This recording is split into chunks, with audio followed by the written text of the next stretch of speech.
Good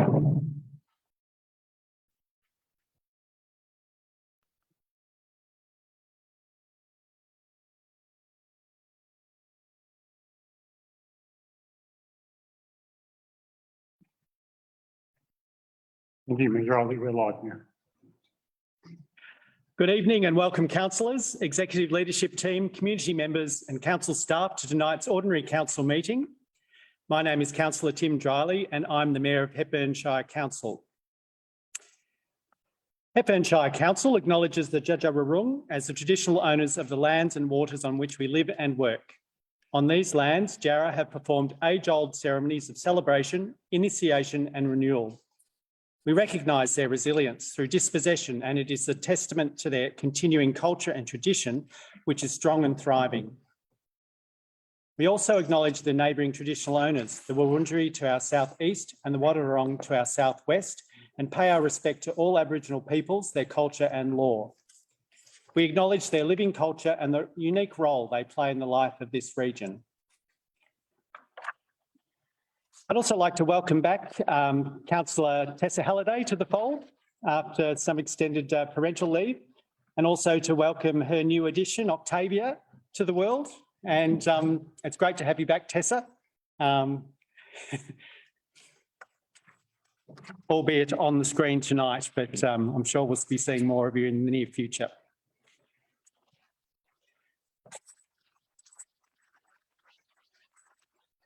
I now invite councillors to stand and read the councillor statement of commitment.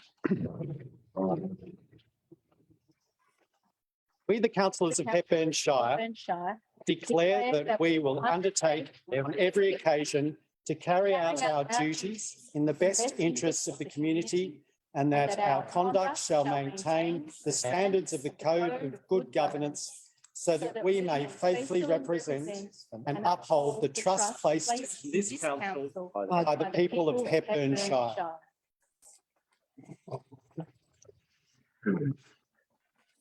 Tonight's council meeting will be conducted in person and virtually.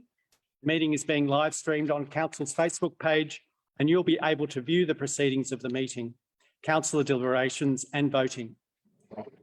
The meeting is also being recorded and will be made available on council's website as soon as practicable after the meeting. In accordance with Chapter 6, Section 3 of our governance rules, a person, including any representative of the media, must not operate photographic, audio or video recording equipment or any other recording device at any council meeting without first obtaining the consent of the chairperson.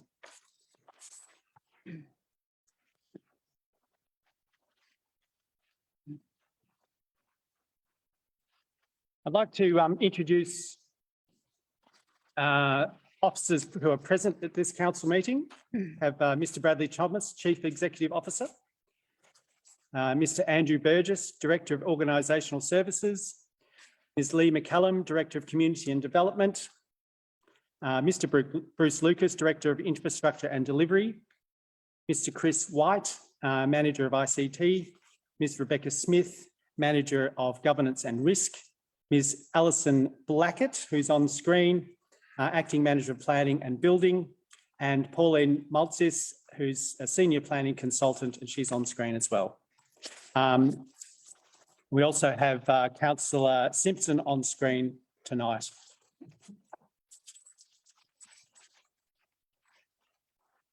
Moving on to the Declaration of Conflicts of Interest. Sorry, apologies. Mr. Thomas, do we have any apologies for tonight? No. Being no apologies. Councillors, does anyone have a conflict of interest to declare?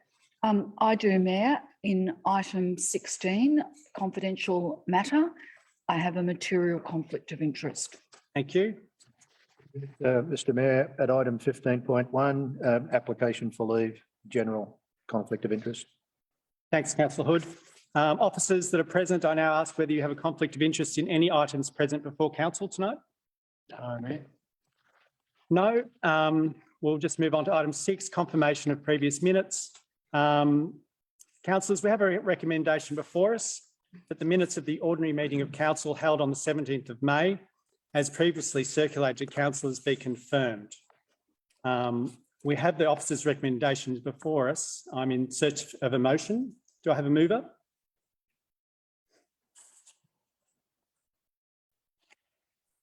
Oh, councillor Halliday, thank you. Do I have a seconder?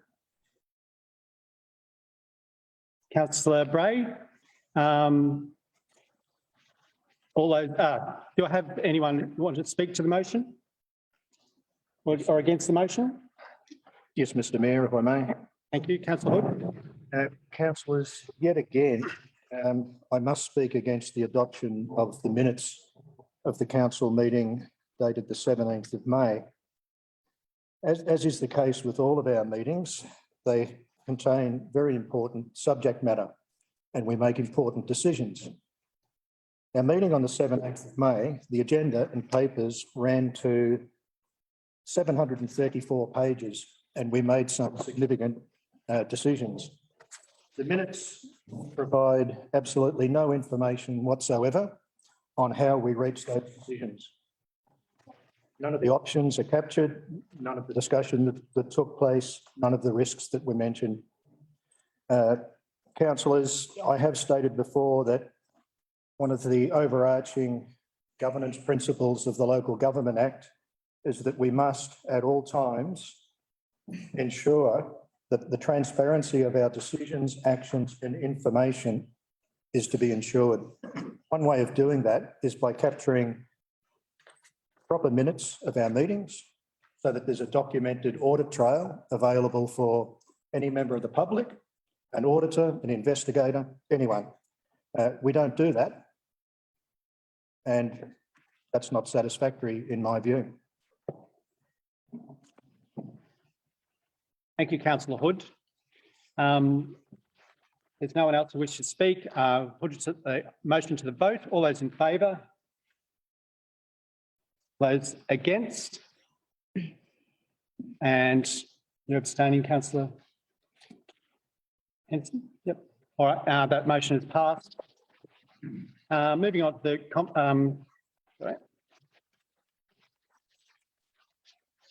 any items of urgent business? Are there any items? Councillors? No. In that case, we'll move on to item 8, which is the presentation of councillor reports. And I'd like to present my report. This month, I was fortunate to attend the 28th National General Assembly of Local Government in Canberra with CEO Bradley Thomas. Over 1,000 councillors from around Australia participated in the event, committing to partner with Australian Government to progress critical reforms, including national productivity, climate change, closing the gap and supporting the Uluru Statement from the Heart, housing affordability, appropriate road safety reforms, and restoring integrity to federal funding to local government. The Assembly heard from leading economists in local government and is the most productive level of government, yet local government just receives 4% of the national taxation revenue. The Assembly also received the Governor-General, David Hurley, and he made comments on the vital role councils play in supporting disaster-impacted communities and the role that we all need to play in that into the future. On my return, I attended another storm recovery event in Creswick where renowned psychologist and trauma specialist Robert Gordon spoke to affected people. Unfortunately, about 40 households are still unable to return to their homes after the event, and we heard from some residents finding it difficult to secure insurance payouts and sourcing trades to complete work. I understand there's also considerable angst in the community, but Dr. Gordon was able to outline a series of positive steps people can take to aid in the healing process. Council is still offering a variety of positive supports to local people via the storm recovery team located at 68 Albert Street in Creswick, and we are lobbying the state government for $240,000 to complete a flood mitigation study. We know people are keen to see work begin on the Creswick Creek and our drainage network, but we need to put the proper steps in place to make sure that, that what is done is appropriate. I recently attended and was invited to open the Safe Place Homes Community Forum on affordable housing. As longer-term residents disappear, longer-term rentals disappear, I should say, and living costs continue to climb, we're seeing a rise of homelessness and people being displaced from being able to live near and where they work. However, both guest speakers at the forum were able to suggest and promote different ways that we can proactively address the problem. In particular, permaculture co-originator David Holmgren brought a unique downshifter perspective to the problem and promoted better ways to live by becoming more self and collectively reliant. I'm very pleased to say that we're able to include a circular economy officer in our draft budget tonight, and also significant funding for sustainable Hepburn strategy. Finally, I note that I want to acknowledge the tremendous amount of background work our officers have gone to prepare the items on tonight's agenda. Some items, such as the youth strategy and the draft budget for 2023, have involved many months of work leading up to today. It's been a stressful couple of years with storms and COVID, and our staff have done a tremendous job keeping the wheels turning under extraordinary circumstances. Thank you. Moving on to item 8.2, which is councillor reports. I'd like to invite Councillor Juliet Simpson to present her report. Thank you, Mr. Mayor. Please see my report that I will table. Thank you, Councillor Simpson. Councillor Bray, would you like to present your report?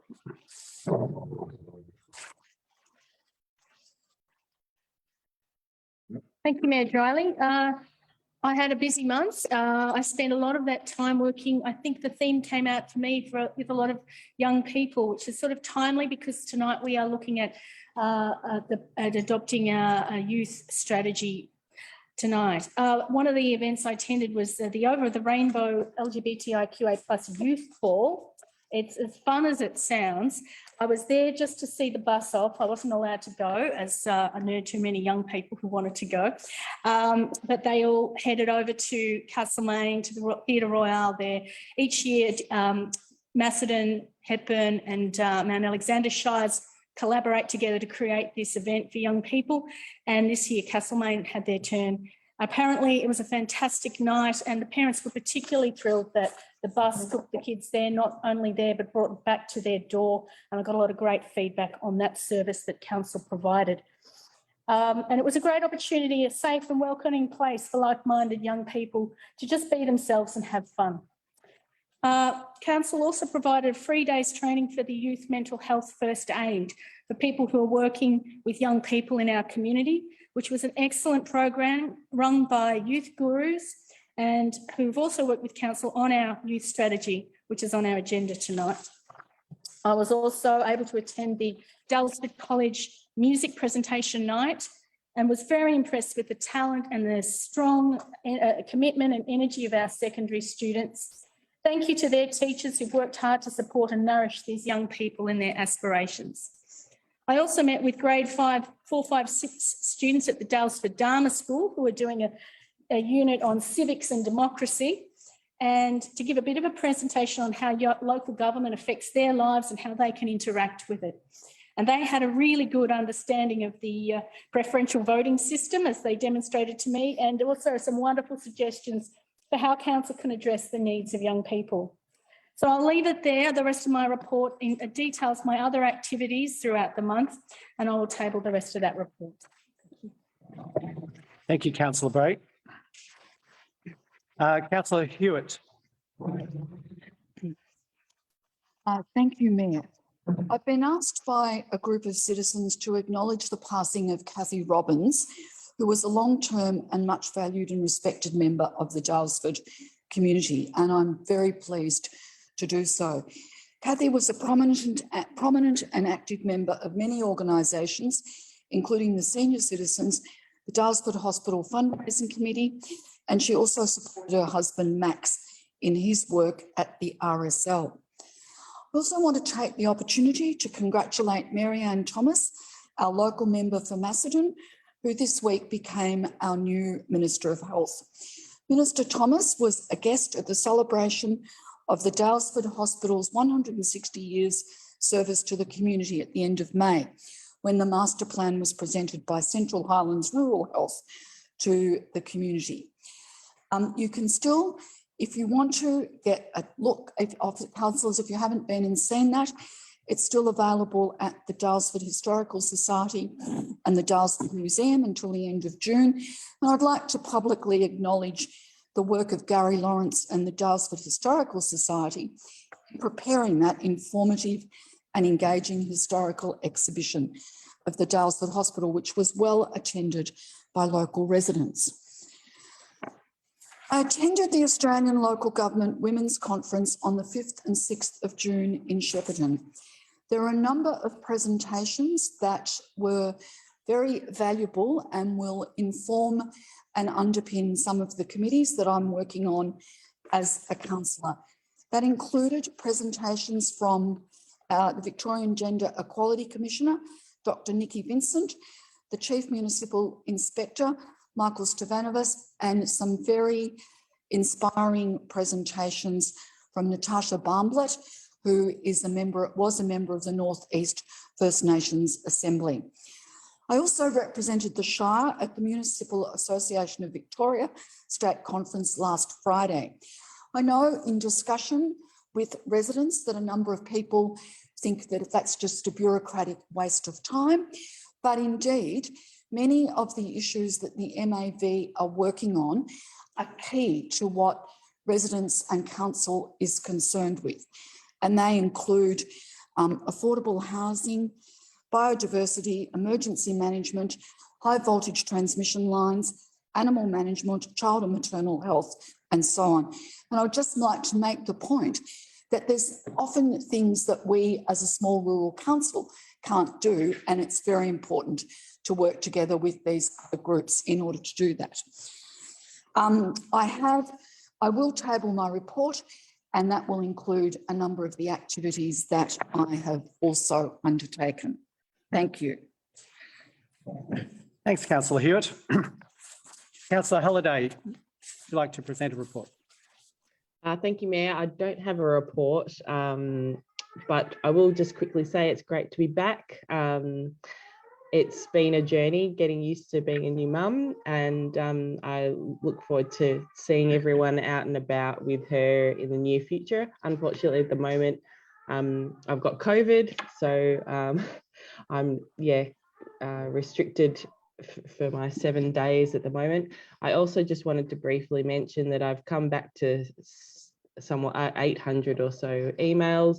So anyone who is waiting on a response from me, please know that I will get back to you once I've gotten through that backlog. So thank you. Wow, thank you. Something to look forward to. Councillor Henderson. Thank you, Mr. Mayor.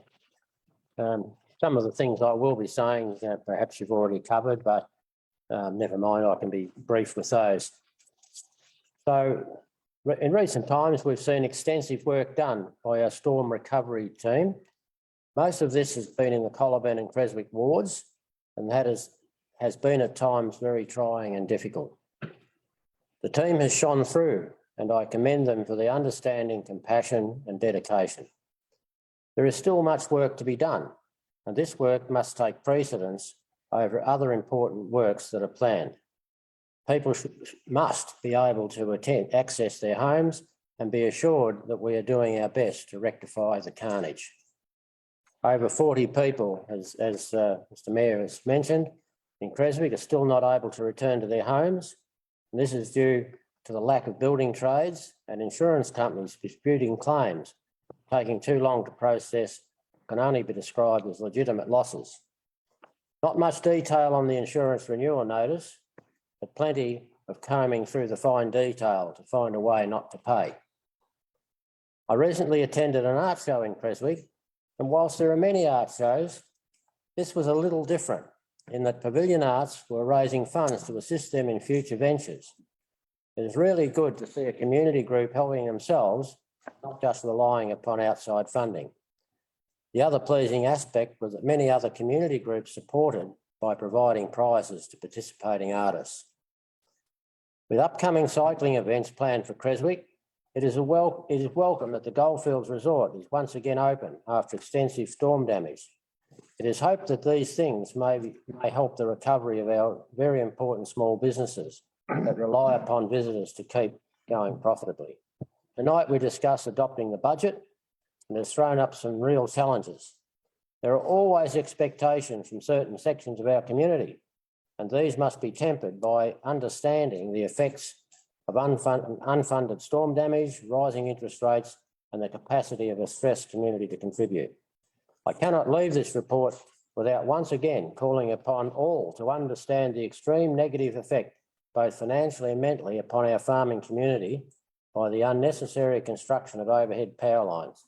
All of this in the name of renewable energy. Farms that are destroyed and made unviable are not renewable. This is an attack on one of Australia's most important food bowls. Thank you, Mr. Mayor. Thank you, Councillor Henderson. Councillor Hood. Thank you, Mayor. Councillors, while there is much activity occurring across Coloman Ward, I too tonight want to concentrate my comments in this report on Council's ongoing efforts in storm recovery. 3 weeks ago marked the 1-year anniversary of the devastating storm that trashed much of our natural environment across the Shire. In conjunction with other agencies, Council has undertaken significant works to repair the physical damage inflicted by the storm.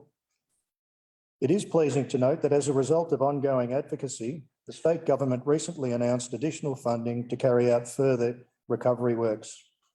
The announcement of an additional $3.1 million for Hepburn Shire came on the 1-year anniversary on the 9th of June. This is most welcome news. For Trentham, it means that more work can be done on Racecourse Reserve, the Domino Trail, Wombat Trail, Stony Creek Reserve, Trent Creek Reserve, and broader afield on the Dalesford Spa Country Railway, all of which are much loved natural resources enjoyed by locals and visitors alike. Some of the statistics are remarkable. To date, the cleared timber has produced 4,000 metres of fence posts, 25,000 cubic metres of mulch distributed to local farms, and 7,000 tonnes of firewood distributed to local residents. As part of the Habitat Recovery Plan, the Cool Country Men's Shed in Trentham are producing 150 nesting boxes. Made from recovered timber, the boxes will be distributed locally. Other activities conducted by Council's storm recovery team include a photography competition, a very popular 3-day accredited chainsaw training course, and the focus on mental health has again been aided by the latest presentation by Dr. Rob Gordon at Lionville last week. All of these initiatives are much appreciated by the community, as these extreme weather events seem to be occurring more frequently and with a greater ferocity. Council should be proud of its response to date and its state of preparedness. Thank you, Mayor. Thank you, Councillor Hood. Councillors, we have a recommendation that Council receives and notes the Mayor's and Councillors' report. We have offered a recommendation in search of a motion. Do I have a mover?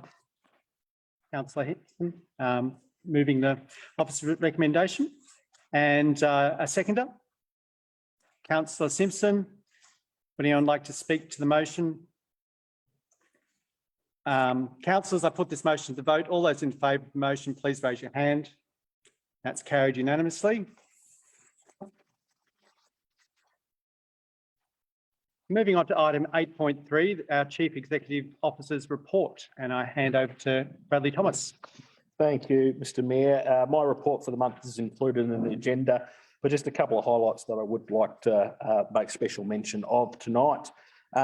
Also, like a number of councillors have touched on, can I congratulate both Catherine King, Minister Catherine King, for her election to the Ballarat seat, but more importantly, also for us as the Minister for Regional Development, Infrastructure and Local Government. It's fantastic to have our local member as the Minister for Local Government, and also to Mary Ann Thomas. It's fantastic to have those relationships with both state and federal government, given the importance of funding to local government.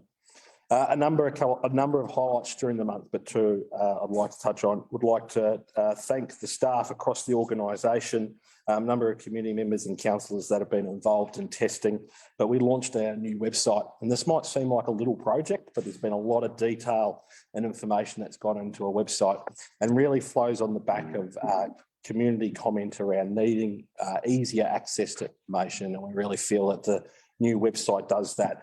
Big shout out to our comms team that led that project, and please take the time to have a look at the council's website and be up to date with additional information on there as well. Also tonight, it would be remiss of me if I didn't mention that 30th of June is just around the corner, a couple of days away for us.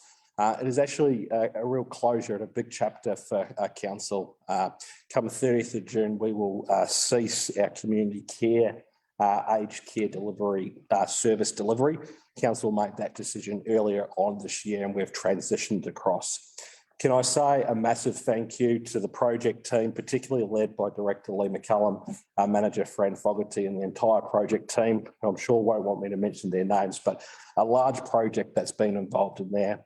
A really big thanks to our community care staff who have been resolute over the last couple of years and really trying situations, particularly through COVID. And thanks to the community as well for your support over the years in our community care. Obviously, this has been a big decision of council, and I can assure the community tonight that we've worked really hard in the transition with the state and federal government and their appointed provider. And we really look forward also tonight to continue to move forward with our work around positive ageing for our community. But for all of the community care workers and clients over the numerous years that have been part of Hepburn Shire, can I thank you. And there's a recommendation, page 11 tonight's agenda, that council receives and notes the CEO's report for June 2022. Thank you, Mr Thomas. We have the officer's recommendation before us. I'm in search of a motion. Do I have a mover? Councillor Bray and seconder, Councillor Hood. I'd like to speak to the motion and putting the motion to vote. All those in favour of the motion, please raise your hand. And that's carried. Moving on to item number 9, which is public participation time. And I have a number of questions that were received for the June Ordinary Council meeting, which I'll now read out and answer. Question 1 was from Nola Sweeney. Her question was, I'm unable to find the public notice of the Daylesford Field and Game Club licence issued by Council in 2022. Could the Council direct me to the appropriate site, please? And the response is there is no requirement for a public notice. However, the information is publicly available. An officer will contact you to provide any further details or clarification needed. Question 2 is also from Nola Sweeney. Did the Environment Protection Authority auditors' conclusion this year of a low risk assessment to the public from the Glen Lyon Reserve contamination investigation come from a second soil sampling or from the original soil sampling? We're unsure of the context of your question, and reference to multiple soil sampling, and an officer will contact you to clarify and provide further details. Question 3 is from Vin Littleton. Sale of public use land, I refer to the disposal by council of the block of land on the corner of Bleakley Street and King Street, i.e. directly opposite the BP service station. I appreciate this happened some time ago, but I have since become aware of the local government best practice guideline for the sale, exchange and transfer of land, June 2009, and in particular page 5 and attachment B. On perusing these guidelines, it appears that proceeds from public land should be used for a like purpose, namely public use. In this regard, could Council please advise how the proceeds from the disposal of this land were applied? The proceeds from this asset sale were placed into consolidated revenue and then distributed along with all other income to operational costs and capital works projects to support community services delivered by Council. Question 4 is from Jeremy Whitehead. How many planning permit applications has Hepburn Shire received for use and development for a caravan park in the last 5 years? And which department is responsible to issue a licence to operate a caravan park? Our response is council has received 4 planning permit applications for use and development for a caravan park in the last 5 years. Once the use of land is determined, it is the responsibility of various authorities to manage depending on the land ownership. Question 5 and 6 are from Julian McDonald. Hepburn Matters Inc., which wishes to ensure that at least some part of the Rex building is available for community use.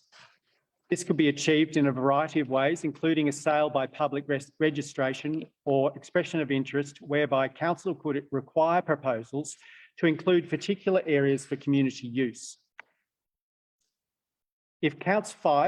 Question 5 is, if council decides to sell the building, will council commit to the sale being conditional on some areas of the building being available for community use? If so, what areas? And question 6 relates to, if council makes the sale conditional on community use, what part or parts of the building will be specified as required to be available for community use? Our response is council's decision from the 23rd of November 21 council meeting in part determined that council requests that the Chief Executive Officer undertake a process to sell through a public process the Rex building. This process is continuing and council will consider all available options as part of any final decision to proceed to sell the building asset. Accordingly, council is not able to provide the requested commitment.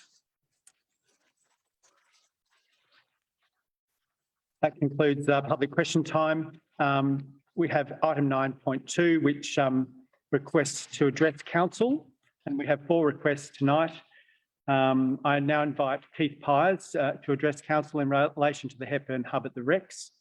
So, Mr. Pyers, if you'd like to come to the microphone. Oh, no microphone. To the stand.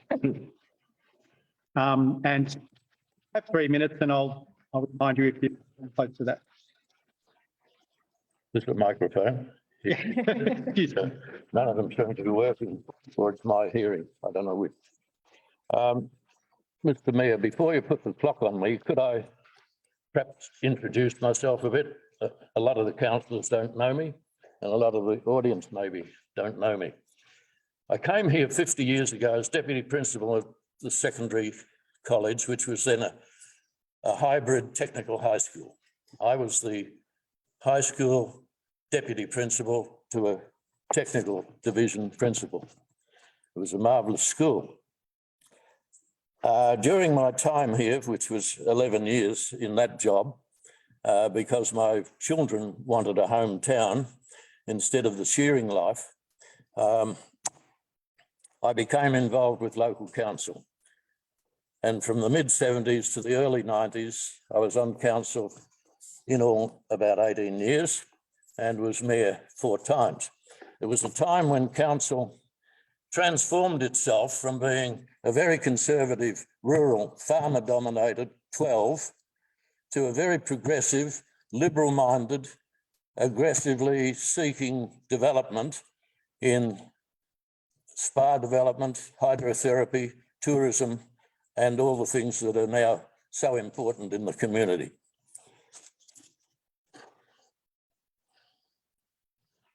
It's 30 years, though, since I had anything to do with local government. That's why I wanted the opportunity to give a bit of background.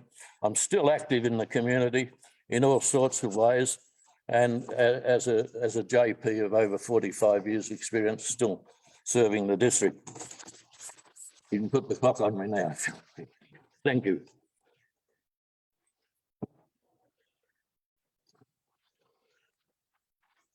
This issue of the hub and the Rex has been in the air for too long. And in November 2021, at a council meeting, which was 13 months into the present council's time in office, it seems to me that a crisis was reached. The officer's report to that meeting and the officer's recommendation was that council award a contract of exceeding $6 million to build the hub in the Rex, to accept sustainability options of nearly 300,000. A shortfall of another 350,000 was to be covered by discussions at a mid-year budget review. All this was on go. The officers were under another clause to be authorised to make variations to this contract in excess of the value of the contract. And it finished up saying, sign it and seal it, and get on with it. Now, the council's response to that was remarkably different. Very, very opposed. Couldn't be opposed more. But the vote was 4-3. So that speaks for itself, that the community was torn apart by this, that the resolution was not easy. It needed more talk, it needed more examination. And that's what people have been saying since. When the council resolved that night, not only to end the hub, but to sell the Rex. Didn't need to do that. Selling the hub was a mouthful. If the community had had that for a month and been able to react to it, and council had been able to consult about that as a proposal, it would have been a far better and more experienced sort of resolution. But that was what council decided. Now, since then, groups have formed, and Hepburn Matters is now the name under which they're trading, but there are also individuals who are speaking for themselves, and they don't want the Rex sold. They want council to keep an open mind about what is now a community-owned resource, what is now its possible future. About 30 seconds, Mr. Pires. 30 seconds. Okay. Well, I've got a lot more I'd like to say, but an extension not possible? I'll give you an extra minute. Pardon? Yep. Given your introduction, well, yes, just continue. Say it louder. Yeah, an extra minute. An extra minute, thank you.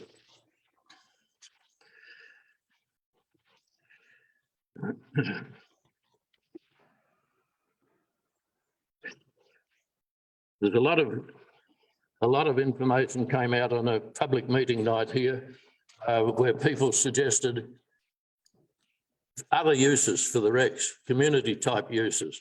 And I would like council to carry on the consultation, which is said to be happening now, but it's a funny consultation when people who don't want the Rex sold have asked council to consult with them. Council said, okay, we'll consult with you because you bloody well have to under the local government rules. And they're insisting nevertheless that the sale of the Rex is still on the table and still proceeding. What sort of consultation is that? You think about that before you go to sleep tonight. It's no consultation at all. It's disrespectful to those that you're supposed to be respecting. And I think I've said enough. But the last thing I would like to say is I would like council, out of respect for the local community, to do everything it can between now and the state election to get the report of the local government inspectorate made public. It is an absolute bloody disgrace that it hasn't been made public yet. Thank you.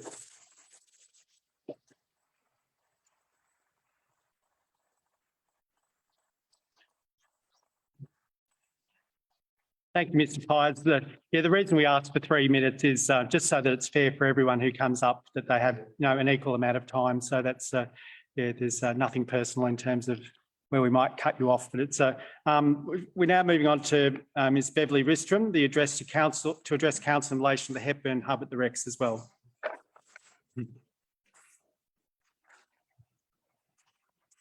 Hello, well, this is a guess, isn't it? This is pretty fun to get together and get out and talk about the things that matter to us. My name is Beverly Ristrom. Oops, I haven't pressed my start.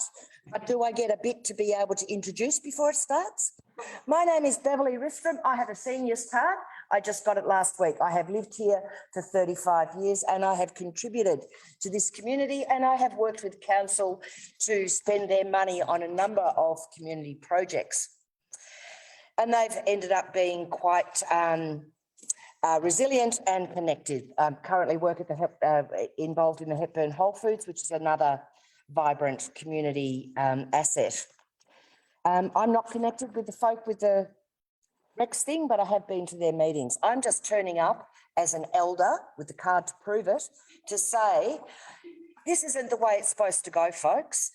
So in my preparation, but I also wanted to say, because I came late, I missed the acknowledgement of country.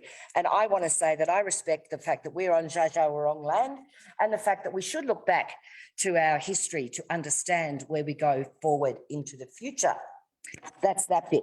So looking back to the history, I just wanted to quickly, because not all of you have been here for that long, and not all of you have worked at the council for that long, and so forth. What I wanted to just feed back to you guys was some comments about the local government community satisfaction survey. So I just went back and had a little squizzy over that. And these were my key takeaways. 2015, performance has declined across many core measures. Particularly, community consultation represented the most decline. 2016, while the gap is narrowing, Hepburn Shire still underperforms in all of the average ratings. 2017, you had someone else and you got a graphic with a big arrow going low, significantly low. And that was in the area of consultation, engagement, lobbying, and making community decisions. Then I had a little squiz at 2018. Council performance continues to rate significantly lower in consultation and community decisions. 2019, consultation, engagement and lobbying are other areas that stand out as in need of council attention. 2020, this was not so good. Perceptions of council overperformance fell to an all-time low. Council should focus on good communication and transparency with residents about decisions made in the community's interest, including business and community development. And then we went back to 2021 and you Up to 3 minutes, how many I've got? about 10 seconds. Oh, really? I have like 20 seconds left.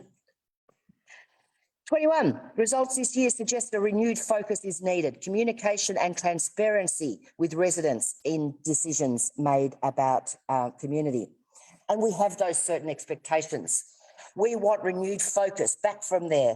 We don't want to throw the baby out with the bathwater decisions. We want real community engagement, not just information giving and another, oh, he swore, and another bloody internet survey. We want to engage and listen to the collective wisdom and passion of the people representing our community ideals, people who have lived, cared for and contributed to this community. Thank you. Thank you.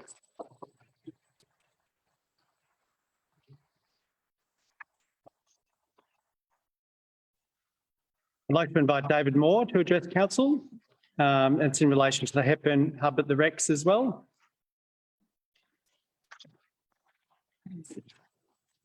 And I get an introduction as well, do we will, I? Know who I am? I think we know. I know I'm very fallible. Leslie's proved that today, so I think the council are fallible too. And thank you. Yes, your 3 minutes has started, David. Good. The Rex is a heritage protected by the Hepburn Planning Scheme. People involved in the conservation of heritage places, e.g. the Parthenon in Athens, recognise we should understand the Rex's cultural significance, its meaning to people before making decisions about its future. Council did a survey, thank you, involve the communities associated with the place, rethink the Rex, care for its cultural significance and other significant attributes.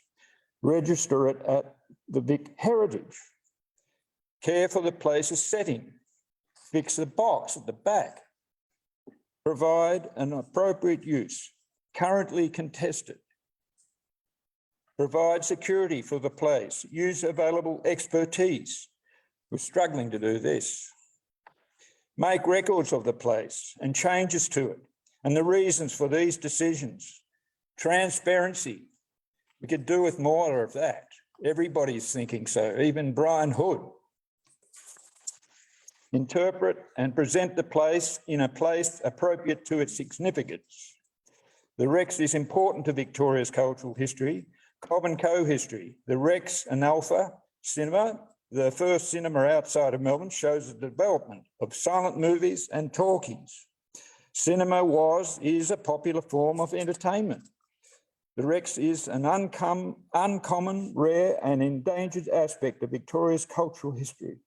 A 1929 single-screen cinema, purpose-built out of Melbourne. The only international Spanish mission-style one left, Warrnambool's stuffed, endangered by this council, this Rex. That of the Spanish mission style linked to its revival in California and the Moors of Spain, even Columbus, the atmospheric sense of glamour and occasion when going to the cinema, exaggerating the patron's path to their seat, e.g. from the upper foyer, ascending another narrow stairwell, only to emerge into the enormous auditorium of the dress circle with raked seating. We could recover some of that. Demonstrate the variety of atmospheric styles to the later Art Deco style.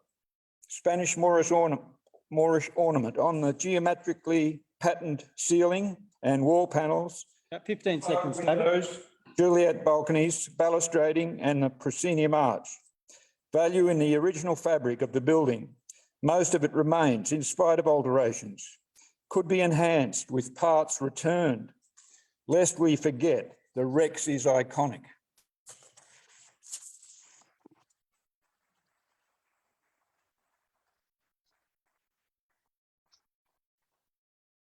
I'd like to invite Dr. Linda Hancock to address council in relation to the Hepburn Hub at the Rex as well, and she'll be attending online shortly.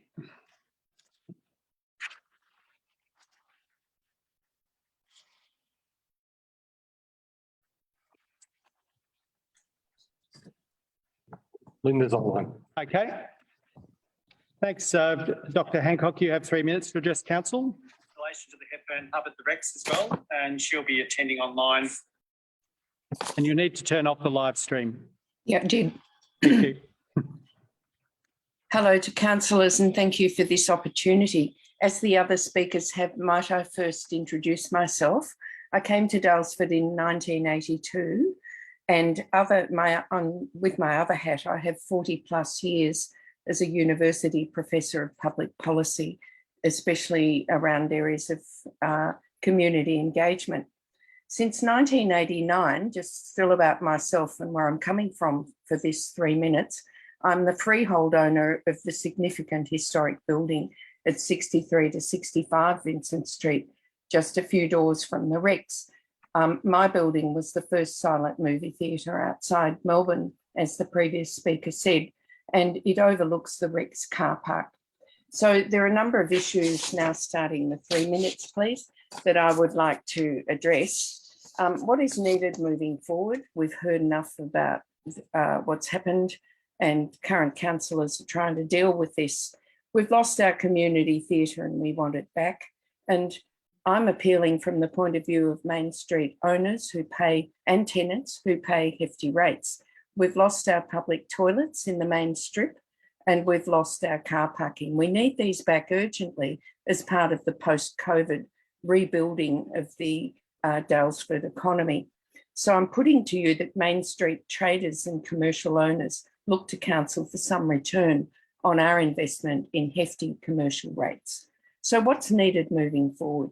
In terms of good governance, we need council to please give full disclosure of the current state of the building, all the submissions, a full disclosure of the survey results, not just a summary, consultants' reports and council officers' reports, all online, so that please we can see what's in them and be properly informed. Opt-in surveys and submissions are 1980s old methods of community one-way engagement.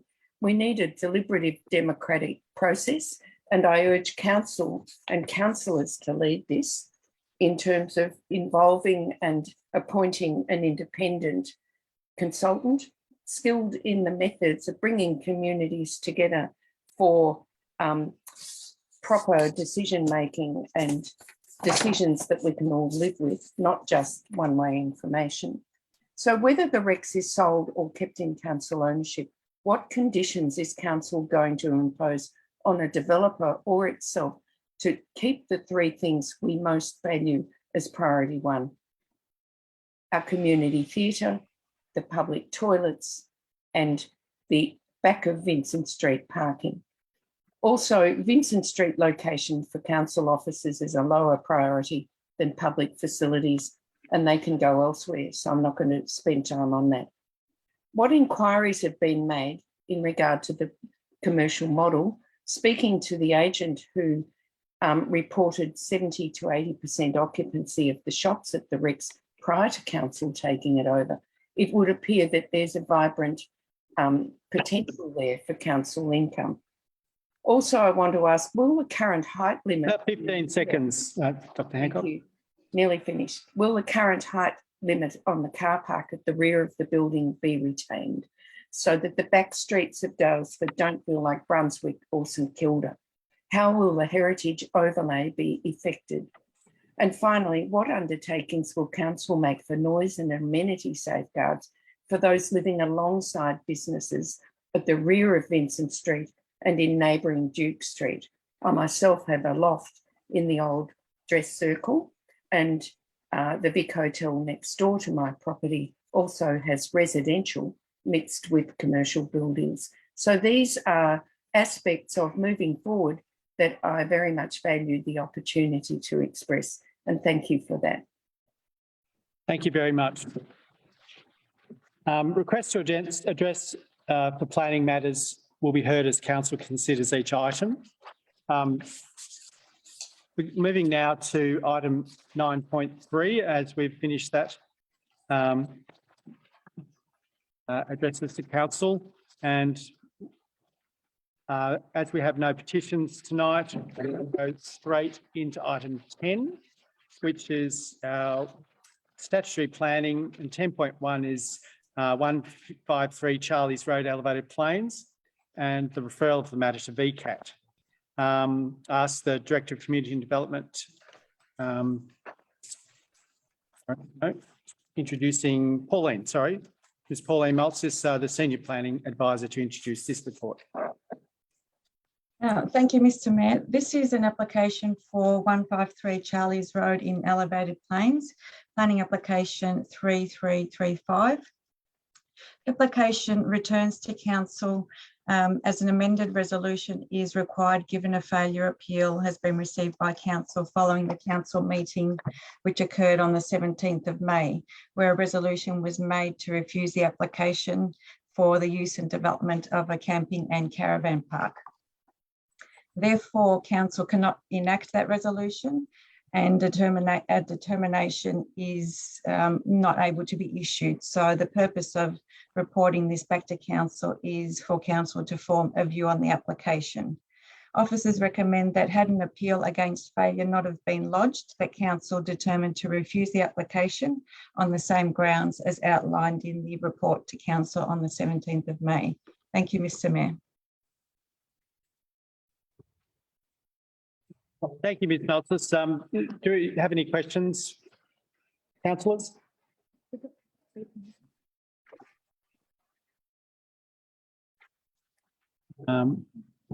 Sure. We'll now hear from those who have asked to speak to the planning application. I'd like to invite Ms. Carolyn Whitehead to speak in objection to this application. Thank you, and you have 3 minutes as... Instead of representing our speeches from the May council meeting in objection to 3335, our community has decided to provide you with a brief summary of each speech in 2 parts because of the 3-minute limitation. Following my presentation, I would like to request that Ken Mansell be called as he has the second half. Louise Cass spoke of how the surrounding existing use, our way of life, would be impacted by a glamping park and how it would bring little benefit to the community, how it would impact existing farming activities and permanently remove agricultural land. Paul Carney spoke of how the sole access road to the location is non-compliant with off-road guidelines, is dangerous, and a permit would put at risk the lives of not only the glampers during an emergency, but also the first responders. John Stockfeld spoke of how the current application does not address all concerns raised by the tribunal, particularly those associated with the shelter-in-place building. He questioned the application's SIP as being an appropriate response to the tribunal's concerns. Ken Mansell spoke of the threat of fire emanating from a poorly supervised camping site to not only the patrons, but the surrounding community. He stated that a campfire could easily get out of control and spread to the surrounds, and expressed concerns about the potentially dangerous behavior of tourists unfamiliar with Charlie's Road with trying to evacuate. Jeremy Whitehead spoke of the permanence of the structures, the reflective nature of the Airstream caravans, questioned the classification of the shelter-in-place building, and the density of 26 people in an area being 50 times greater than the current density in farming zone. And there are 5 more summaries which Ken Mansell will read. Thank you. Thank you, Ms. Whitehead. Yes, I'd like to invite Mr. Ken Mansell to continue. Thank you. Thanks, Mayor. Carolyn Whitehead spoke of how the Residential Tenancies Act prohibits a planning scheme or permit to restrict the duration of stay in a caravan park, which means that the granting of a permit allows for the structures to become dwellings without any additional permission, and in turn would house at least 26 people to live permanently in unsafe, non-bell rated buildings. Deborah Rauber spoke of her personal experience over 37 years and at least 3 fires, how they affected her, questioned tourists' knowledge of bushfires, and questioned the effectiveness of one single session with a fire warden. Dr. Linda Hancock spoke of the Bushfire Royal Commission and the resultant standards for bell-rated buildings, which are not present in this application, and how the Commission found that seasonal tourism makes evacuation more challenging and acute loss of amenity in the form of noise, visibility, busyness and traffic. Pino Garali spoke of weighing up the balance of conflicting interpretations of the planning scheme, the impact and risk of bushfires, wastewater, the extra use of the road, the impact on the vistas, noise, light and energy intensiveness. That's a hard one. Mark Considine spoke of how his olive orchard, which he's had for more than 20 years, operates in a way inconsistent with tourism, with spraying, heavy machinery, stun guns, etc. He also questioned the usefulness of a planning scheme that provides for the protections of agricultural land if it is not enforced. He mentioned that the VCAT opinion that the land was low quality was incorrect. It can be used for many horticultural pursuits. Thank you. Thank you, Mr. Mansell. I'd like to invite Mr. Jeremy Whitehead to speak in objection to the application.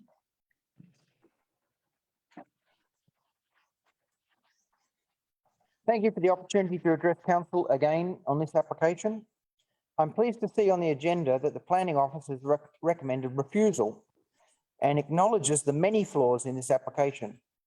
Most importantly, there is recognition that the site is viable, productive agricultural land, that the traffic load is inappropriate, and that the bushfire risk is unacceptable. I noticed that the Pauline Maltzis didn't read out the Planning Office's recommendations. I also encourage the Council and the Planning Office to be extra diligent in applications for caravan parks in bushfire management overlays.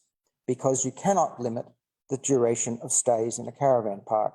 This means people can be residing in unsafe, non-bell rated accommodations, which is in contravention of the intent of the Bushfire Royal Commission's recommendations to protect human life and reduce exposure to bushfire.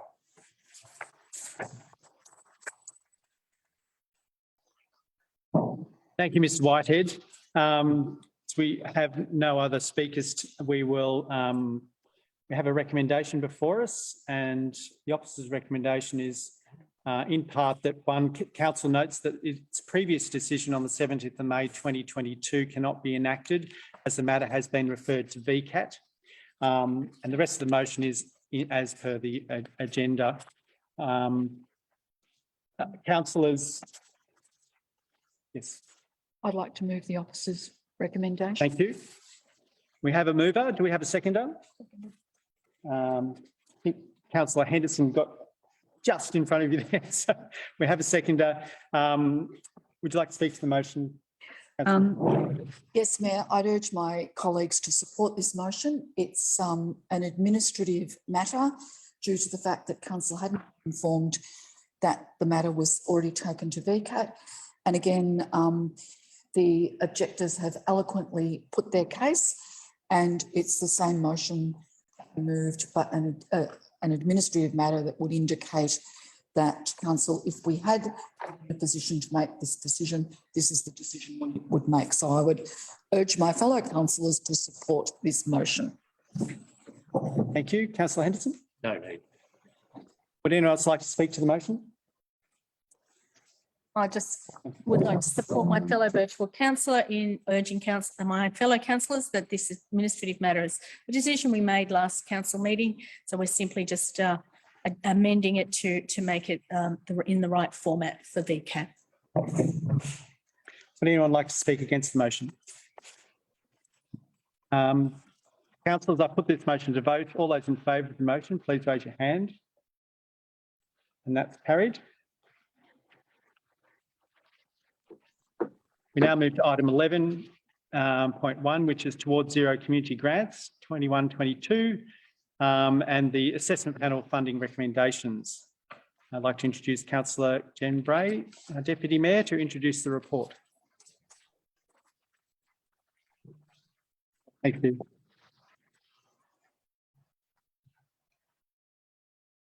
Thank you. Today meets our resilient and sustainable environment section of our council plan towards zero community grants. And the applications for 2021-22 towards zero, it's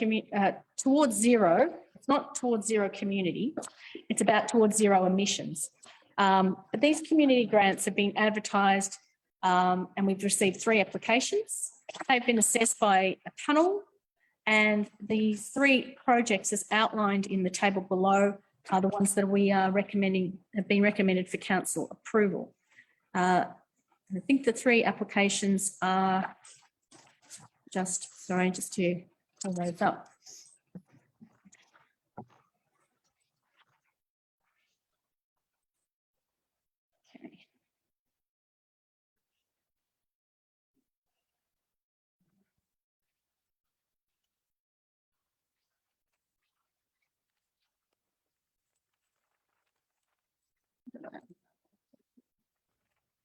The 3 applications are, one is for the Daylesford Reserve Committee of Management for the Daylesford Museum, and that is for a project called Daylesford Museum Goes Solar for a 10.53 kilowatt solar PV panels for the funding amount of $11,189.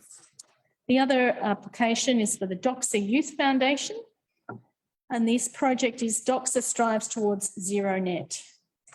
For an 11.7 kilowatt solar PV system and an off-grid hardware software system back that up in that area where they experience a large number of blackouts. That project is for $23,890. The third project is for the Daylesford RSL.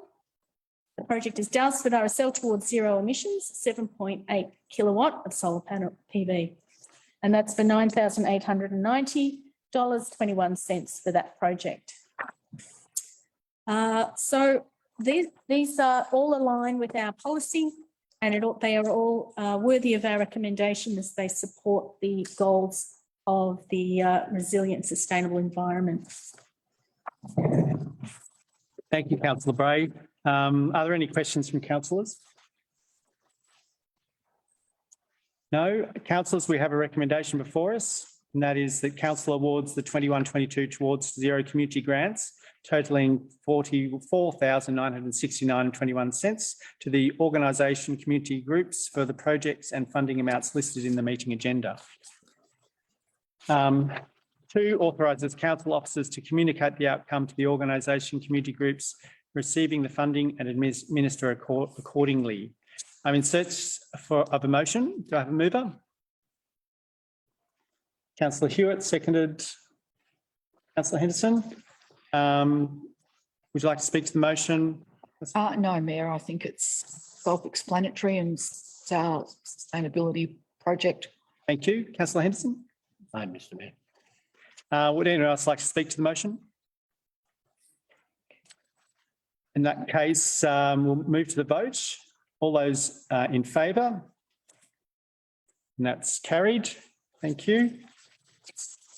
Moving now to item 12.1, which is the adoption of the Advocate Celebrate and Elevate ACE Youth Development Strategy. And again, we have Councillor Bray to introduce this report. Thank you, Mayor Riley. In introducing this report, it's the adoption of the Advocate, Celebrate, Elevate Youth Development Strategy. During the last 12 months, community consultation has been taken, which has informed our youth strategy for 2022 to 2030. This youth strategy has been named ACE. The initials A and E come from the 3 themes that have emerged during the consultation with young people and have become the 3 guiding pillars: advocate, celebrate and elevate. These themes give council a practical guide to addressing the challenges experienced by young people aged 12 to 25 in our community. A stands for advocating with and for young people on the issues that matter most to them. C stands for celebrating our young people, their passions, skills, contributions, achievements and endeavours. E is for elevating our young people as leaders and decision-making roles in our schools and communities and in their own lives, however they choose to live them. To create this strategy, council ran fortnightly meetings with young people in a co-design team and consultation meeting with young people in the welfare sector and with an online youth census. Over 500 young people and adults as well have been involved in this consultation phase. The top four issues most young people want our council to focus on are: 1, to improve mental well-being; 2, tackling climate change; 3, gender equality and preventing all forms of violence; and 4, improving sexual and reproductive health in our young community. The top 4 issues young people have most been concerned about over the last 12 months. Number 1, anxiety. 2, school and study problems. 3, body image. And 4, coping with stress. Council now has an early years and middle years strategy from 0 to 11 years. And with this draft ACE youth strategy, it will cover the years from 12 to 24, which means that we're supporting young people in our community now with our strategies from birth right through to adulthood. Thank you, Councillor Bray. Are there any questions, councillors? No. In that case, we have an officer's recommendation, and that is that Council 1 adopts the ACE Youth Development Strategy. 2, that acknowledges the young people, key stakeholders and community organisations who have been involved in the development of Hepburn Shire ACE Youth Development Strategy for 2022 to 2030. I'm in search of a motion. Do I have a mover? Councillor Bray. I'd like to move the officer's recommendation. And a seconder, councillor Henderson. Councillor Bray, would you like to speak to the motion? Thank you, Mayor. I'd love to speak to this motion. I'm very proud to see how the young people of the Hepburn Shire have found their voice in this document. The introduction, it says, Hepburn Shire is home to some of the most intelligent, talented, caring, unique and real young people in Australia. And I'd have to agree with that. They've told us that they're concerned about the environment and climate change, that they're concerned about mental health and those issues in young people. But also they've shown in this document that they're looking for solutions and embracing the future with hope. Hepburn Shire has some wonderful programs for youth that are already up and running, and I think that this new strategy will build on that and further encourage our young people to engage with council and to let us know what we can do to help them grow and thrive in this community. I want to thank all the young people who participated in this youth census and also to the members of the focus group, Tino, Shaylin, Lilia and Lucinda. But it's not the end of the process. This is really just the beginning. So now we work together to deliver these great ideas, and I can't wait to get started. Thank you, councillor Bray. Councillor Henderson. Thank you, Mr Mayor. Mr Mayor, probably this is one of the most important things that council will do in its term. And it's been long coming. What I like about this program is that we've actually gone out and consulted young people. We haven't assumed that we know it all. Because if we had assumed we know it all, some of the judgments I hear passed on our young people are being passed by the very people who brought those young people up and supposedly guided them along the way. I note this is the development of a youth strategy, and a strategy is just that. Strategy. It doesn't do anything. So now the onus is on us in partnership with our young people and our whole community to do something about strategy and to put it into action. The strategies of yesteryear, some of them are relevant, but I suspect that most aren't. And it's only by speaking with our young people and getting their views that we'll be able to move this forward. So I think that we might be providing the funds and we might be providing some assistance, but it ultimately must be guided by the young people themselves. And I commend this to my colleagues. Thank you. Thank you, councillor Henderson. Do you have anyone else who'd like to speak to the motion?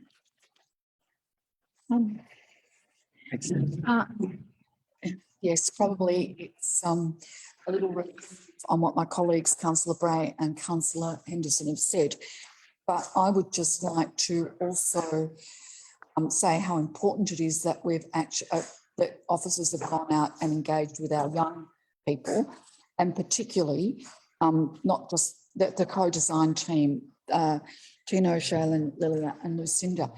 It is really important, as councillor Henderson has said, that we recognise the wishes, desires and plans of the young people themselves, and not what we, older generations, might think they need or might think will be the best way to meet their needs. And there have been some things in the strategy or not put in the strategy by the young people that might come as a surprise, certainly came as a surprise to me and may come as a surprise to others. I think it is really important in this strategy that we acknowledge that not all young people are the same, that not all young people themselves have the same opportunities to grow, thrive. We have differences as a consequence of socioeconomic background, gender, sexuality, disability, and it's important that as we implement this strategy and develop action plans, that we actually recognise that and incorporate those differences. Otherwise, it'll only ever just stay a strategy and not be effective. Thank you. Thank you, councillor Hewitt. Anyone else like to speak to the motion? No, in that case, we'll go to the vote. Councillors, I put the motion. All those in favour, please raise your hand. And that's carried unanimously.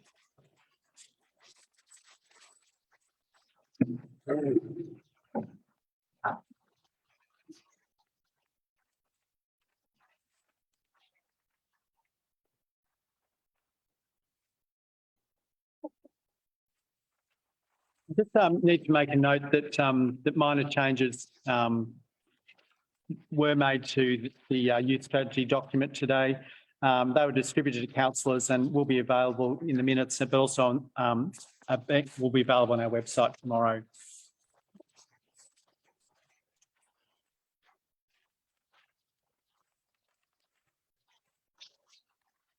Now moving to item 12.2, which is the renewal of the lease for the Trentham Library.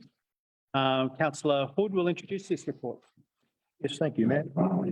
Councillors, this agenda item extends the lease for the Trentham Library for 2 calendar years to the end of 2023. The building is owned by Central Highlands Rural Health in Albert Street, Trentham.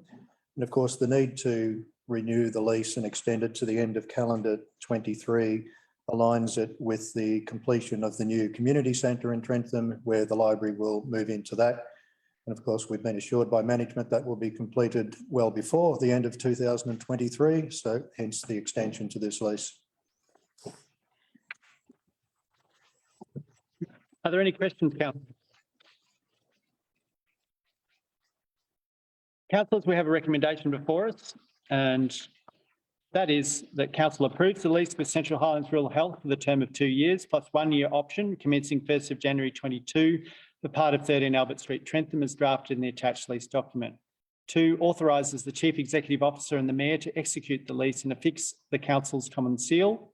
3, authorises council officers to manage the exercise of the extension option when it comes due, and authorises the Chief Executive Officer and the Mayor to execute the renewal of the lease and affix the council's common seal. I'm in search of a motion. Do I have a mover? Move the officer's recommendation. Thank you, Councillor Hood. Do I have a seconder? Councillor Bray. Councillor Hood, would you like to speak?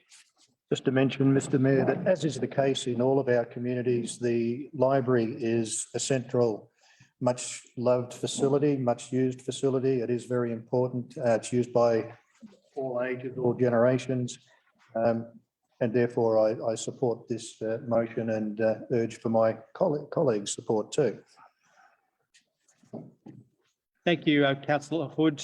Councillor Bray, would you like to speak? Would anyone else like to speak to the motion? In that case, I'd like to put the vote, and all those in favour, please raise your hand. And that's carried.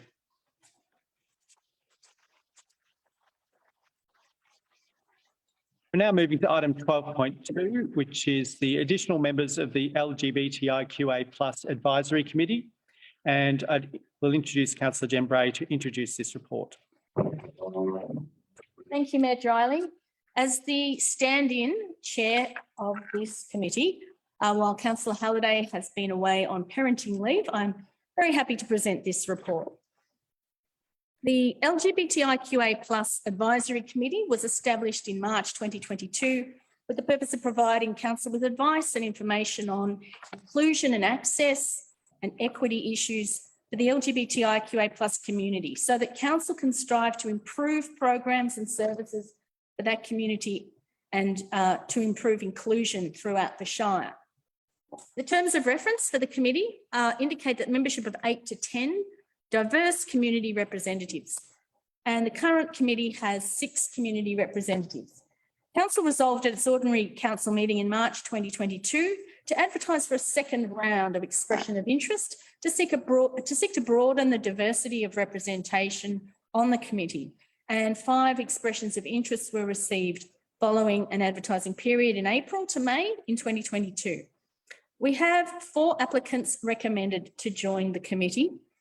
I'll read the officer's recommendation, and that is that council appoints the following 4 additional members to the LGBTIQA+ Advisory Committee: Jack Nancaro, Trish Power, Grace Lee, and Anne-Marie Banting. Thank you, councillor Bray. Do we have any questions, councillors? Councillors, we have a recommendation before us, and that is that council appoints the following 4 additional members to the LGBTIQA+ Advisory Committee, and that is they are Jack Nancaro, Trish Power, Grace Lee, and Marie Banting. I'm in search of a motion. Do I have a mover? Councillor Halliday. Do I have a seconder? Councillor Bray. I'm assuming you're moving the officer's recommendation. Is that correct, Councillor Halliday? Yes, thank you, Mayor. Would you like to speak?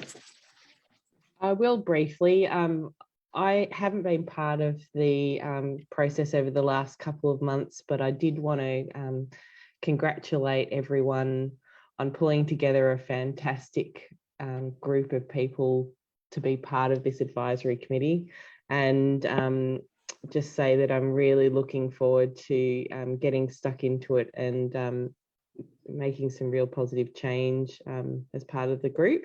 And thank you, Jen, for being part of it while I've been away.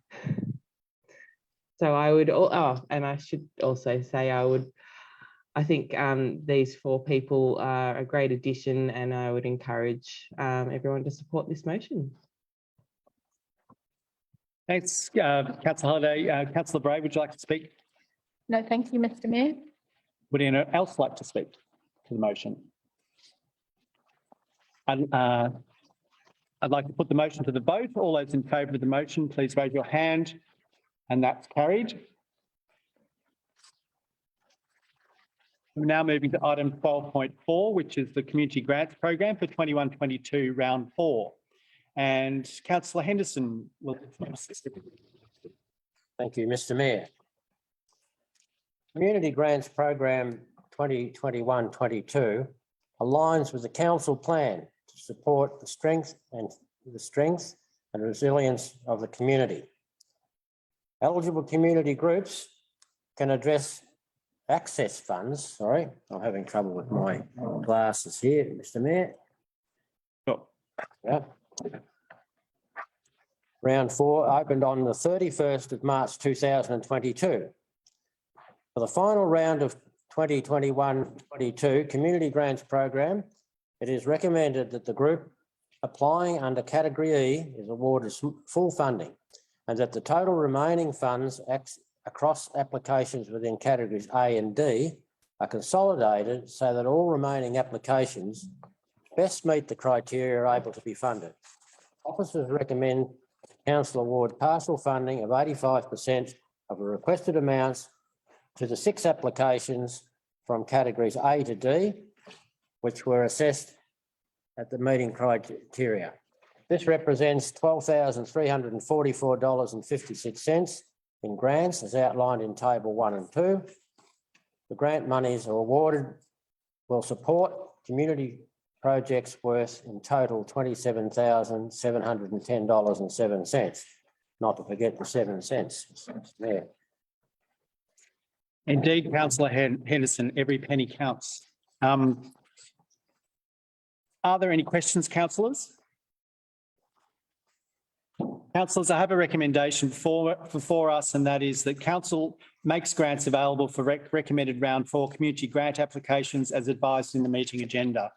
2, approves that community grant funds remaining totaling $10,344.56 be combined and made available for successful round 4 applications in Categories A to D as advised in the meeting agenda. I'm in search of a motion. Do I have a mover? Councillor Hood, seconder. Councillor Hewitt. Councillor Hood, would you like to speak? Only to fully support these recommendations, Mr Mayor. Thank you. And Councillor Hewitt? Ditto, and just to say there's a wide variety of applicants and with a wide variety of projects, and it's great to be able to fund and support them. Would anyone else like to speak to the motion? Yes, Mr Mayor. Yes, Councillor Henderson. Thank you. Probably one of the smaller amounts of money that the council allocates. Very important. These grants enable community groups to go out and do things in the community that they wouldn't be able to do under their own steam, or most of them wouldn't. And I think it's very important to support these groups. Even when we think, talking sometimes millions of dollars, and here we are handing out grants worth $1,600. Well, that $1,600 goes a long way, and the right thing is being done by community members. This is only the tip of the iceberg. There's so many volunteers involved behind the scenes. So that $1,600 or whatever it might be, whatever amount, is greatly value added when it gets out into the community. So I commend the people who have put in the applications. Many of them say it's a fairly onerous task filling in the Smarty Grants application and having to acquit it. They are public funds and they should be acquitted, but nevertheless, the people need to be sure that the council will have their backs and give them some seed, what I call seed funding for their projects. Thank you. Thank you, Councillor Henderson. Would anyone else like to speak? Councillors, I'd like to put the motion to the vote. All those in favour of the motion, raise your hand. And that's carried. Moving to item 13.1, the adoption of the Municipal Asset Plan 22 to 32. I'd like to introduce Councillor Hood for this report. Thank you, Mayor. Well, councillors, in dollar terms, we go from one extreme to another. This report is to adopt the Municipal Asset Plan. As the name suggests, this plan covers assets that council is responsible for on behalf of the community. The first such strategic plan developed under the 2020 Local Government Act. And in that regard, I would commend the work that Mr. Lucas and his team have done to put this together. The report quite appropriately outlines that strategy to look after these assets takes into account the whole of life cycle of the assets, which are typically very long life assets. And it takes an evidence-based approach when determining what sort of expenditure is needed to maintain or to renew these assets. The report indicates there are 7 classes of assets, and 2 points of significance is that the replacement value of these assets is just on $440 million. The other significance, of course, it is through these assets that council delivers its services to the community, which again underlines the importance of this strategy. Finally, I will point out in the report, it does quite openly discuss that there is significant work yet to be done. Not all of the data is complete. That's data that indicates the service levels of the assets or their condition, which of course in turn determines what sort of operational maintenance is needed on them.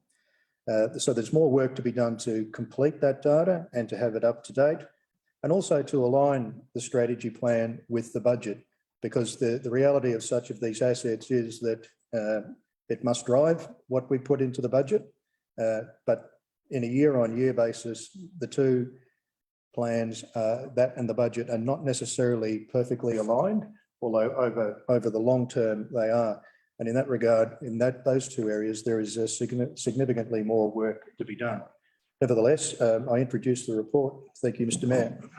Thank you, Councillor Hood. Are there any questions, councillors? Councillor Bray. Thank you, Mayor Riley. I have a couple of questions for council officers about the asset plan. If I look at this plan, I don't see a lot of detail here. We do see a graph that shows that some of the data is uncertain. Some of it is strong, good data about our assets, but there is some assets here that don't have a high quality of data about what they are and their conditions, as Councillor Hood has mentioned. Also, what I don't see in this asset plan are specific details about what buildings council owns and in what condition they are, how many roads we have to maintain. Could a council officer please give me a bit of background as to why I'm not seeing that level of detail in this asset plan? Thank you, Mr Lucas. Thank you, councillor Bray. Through the chair, just to respond to that, and I might refer councillors to a neat little diagram on the top of page 84 of your agenda. It sets out how all of the strategic documents fit together. The asset plan before you tonight is an overarching high-level asset plan intended to be, if you like, an umbrella document, and then a series of asset class management plans that fit underneath it.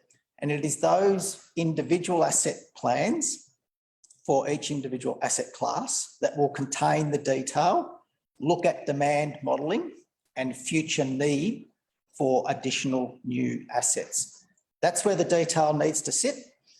And then that feeds up, will further inform the asset plan and then ultimately inform our financial plan. So it becomes a circular review and update.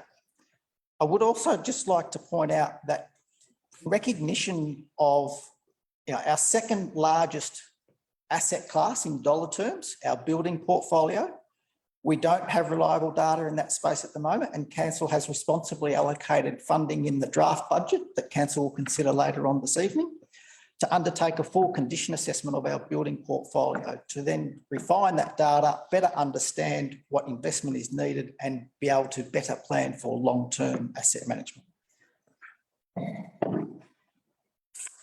Thank you, Mr Lucas. Yes, follow-up question?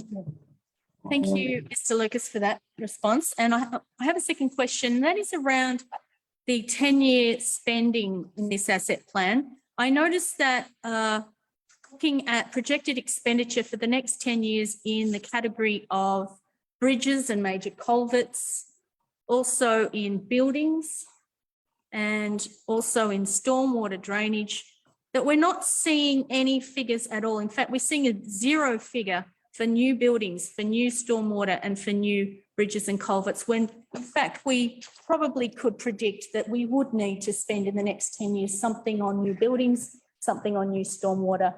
What's the reasoning behind putting a zero figure in that column over the next 10 years? Thanks, Mr Lucas. Through the chair, bottom line is we don't want to take a guess at what the number could or should be. So as I indicated previously, we will do a piece of work around the demand modelling for individual asset classes that will inform what we think strategically we need based on some science and data and review.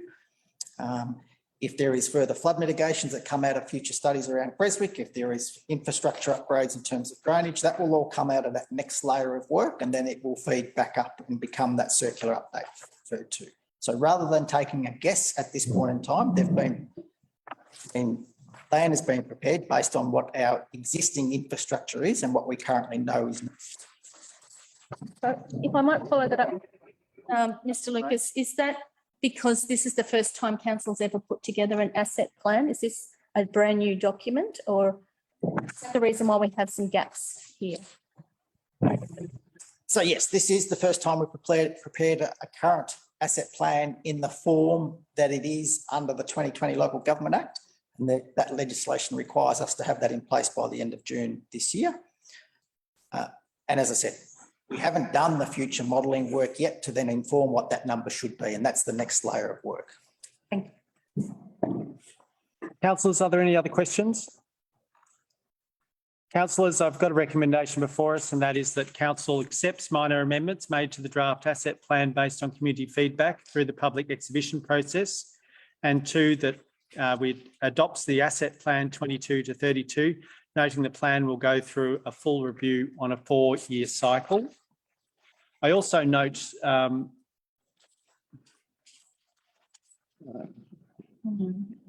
no, sorry. I'm in search of a motion. Do I have a mover? Yes, Mr Mayor. I'll move the officer's recommendation, the 2 points that are in the agenda item, but I would like to add a third. Okay. And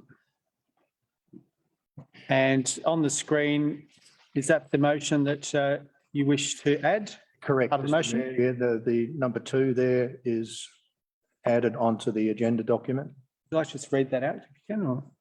It notes that additional work as per the improvement plan will be undertaken to review the data and align the asset plan with the financial plan. Okay.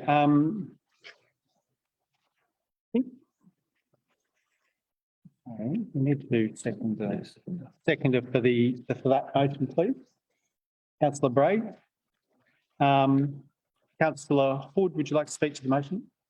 Just to point out, councillors, that additional part of the motion recognises that, as we've already heard, a significant amount of work needs to be undertaken. This is a work in progress, and it acknowledges that. And it importantly acknowledges that this asset plan will be aligned over time with the financial plan, which is critically important. As we've already heard tonight, the gaps in information present some budget risk because we don't know what we don't know, and there could be more expenditure necessary in the long-term plan than what we may be assuming. And we would rather get the evidence and know the asset conditions so that we can budget accordingly. So I commend those three points to the motion, councillors. Thank you, Councillor Hood. Councillor Bray, would you like to speak to this motion? No, thank you. Would anyone else like to speak to the motion? Councillors, I'll put this motion to the vote. All those in favour, raise your hand. And motion is carried.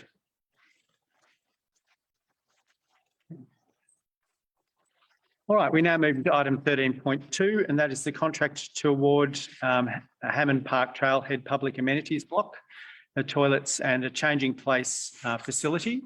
And Councillor Henderson will introduce this report. Thank you, Mr. Mayor.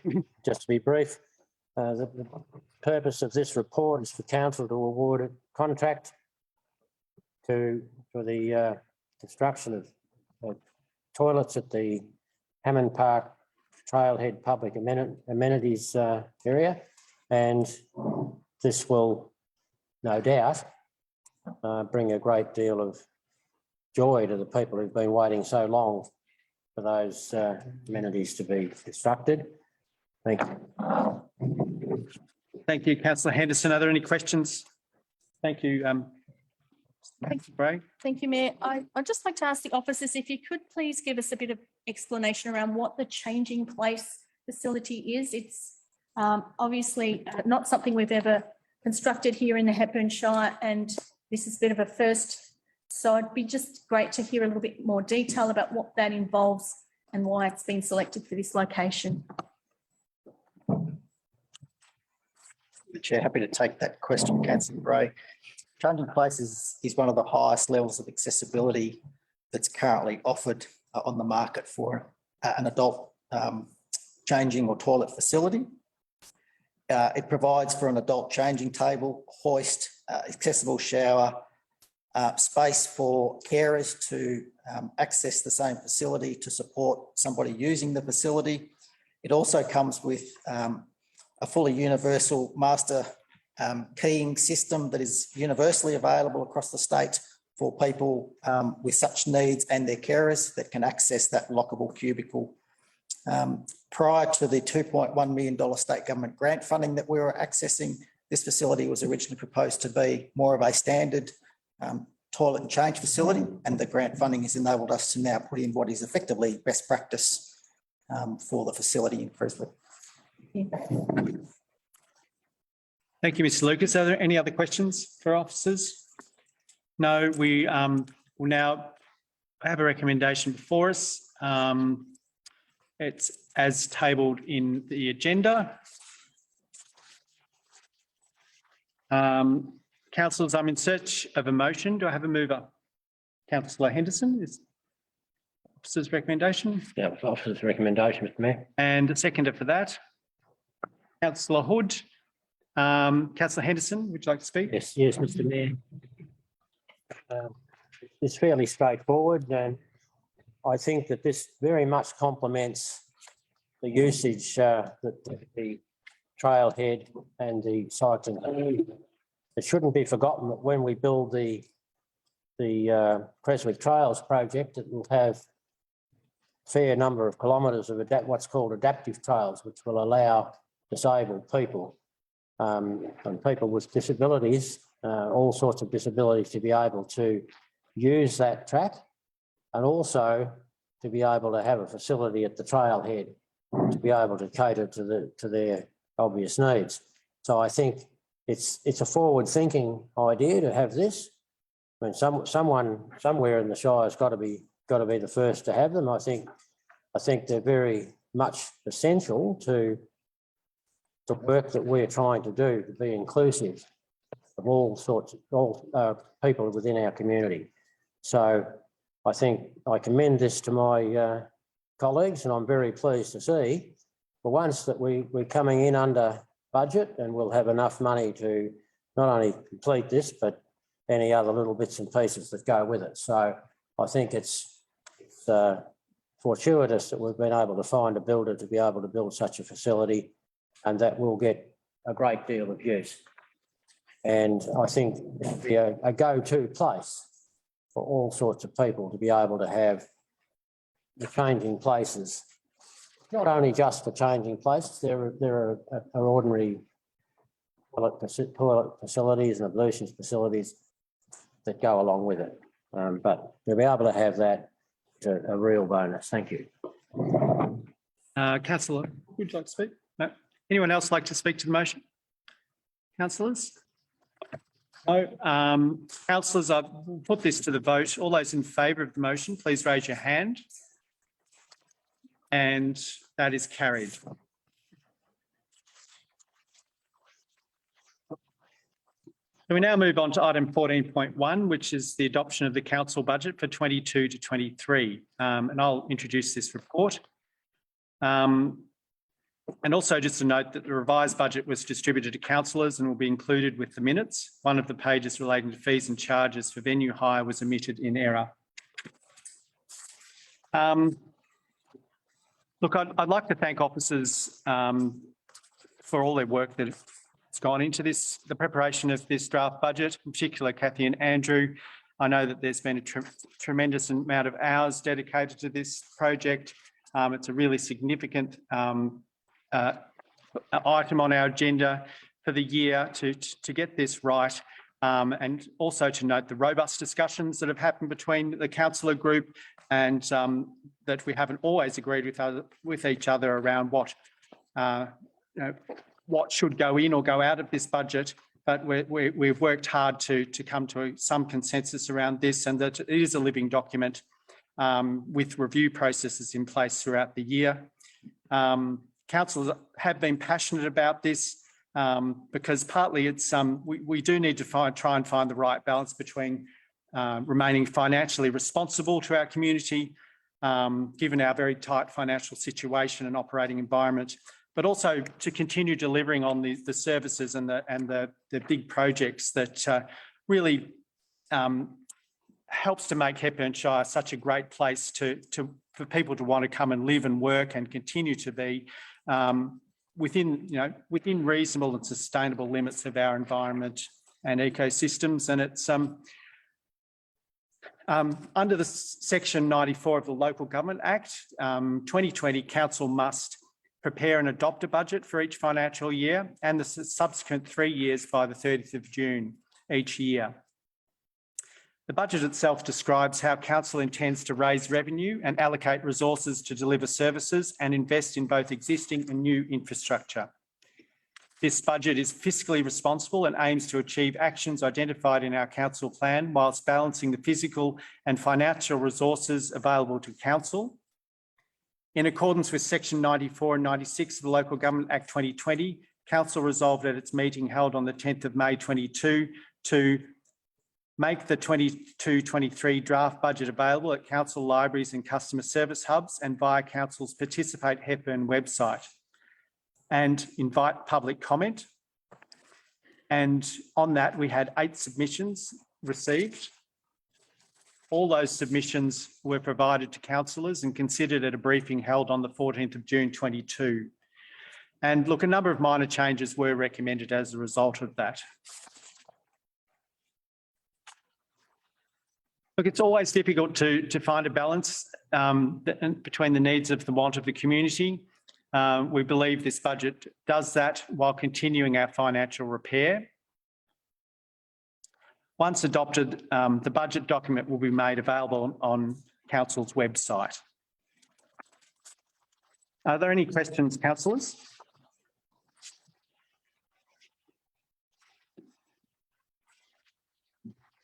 If not, we do have a recommendation, and that is, as per our agenda. Councillors, I'm in search of a motion. Do I have a mover? Councillor Simpson. What will you be moving, Councillor Simpson? Thank you, Mr. Mayor. I'd like to move the officers' recommendations 1 to 5 and add in another item, number 6, to the adoption of the budget. To read, it could, Ms. Smith from Governments, please bring that up on the screen. Thank you. To read, the proposed $1.5 million loan is removed from the budget and the necessary adjustments made to the budget as a result of the loan not being taken out. Okay, thank you, Councillor Simpson. We've noted that. We will need to seek a seconder for that motion. Is anyone seconding this motion? As there's no seconder for this motion, that item is lost, and we will be seeking another motion. Do we have a motion on the floor? Yes, Mr. Mayor. I'll move the officer's recommendation. Thank you, Councillor Hood. Do we have a seconder for that motion? Councillor Hewitt. Councillor Hood would like to speak to the motion. Yep, thank you, Mr. Mayor. I will. Councillors, much work has gone into preparing this budget, as has already been said. And I will make some observations on it. The budget for next financial year and the subsequent years again underlines to us that council's financial outlook is very tight. That is now well known to us through our term. We also prepared a 10-year financial plan some months ago, and that too indicated that the outlook is quite challenging. The third piece of work that again underlines independently the challenges before Hepburn Shire Council financially is that the state government has ranked our council in the bottom 10 of the 79 councils in Victoria, recognising that there are some sustainability challenges there. That outlook is going to continue. Although the budget is projecting that unrestricted cash, which is a critically important measure, may be positive by the end of next financial year, it is a slim margin. Council incurs cash costs of $100,000 a day. To finish the year with, say, $900,000 cash provides only a very small buffer. And we've already seen quite painfully this financial year that the impact of any weather-driven storms or crises run into the millions of dollars. Council has taken the prudent action to review the capital works program on 2 occasions already in our 18-month term, and that is likely to have to continue as the cash environment is very tight. That does bring into question our capital works program and whether we will be able to deliver. We must always be very mindful that we are obligated under the Local Government Act to ensure the financial viability of council. We must do that. Another key message coming out of this budget, councillors, is that more corrective action must be done. The resolution recognises that through September, October this year, before the end of the calendar year, we must review again exactly how we're going. And I would suggest, and it's been particularly underlined tonight as well, or we already knew it, that a key challenge going forward is one of communication. The community needs to be informed of how the rating system works, They need to be aware that we do have plans in place to assist people. And we also need to inform people, I would suggest, far more clearly on just what council's financial outlook is, so that the community's expectations are aligned to what our resources are. And we have heard tonight that there is quite a gap there in that.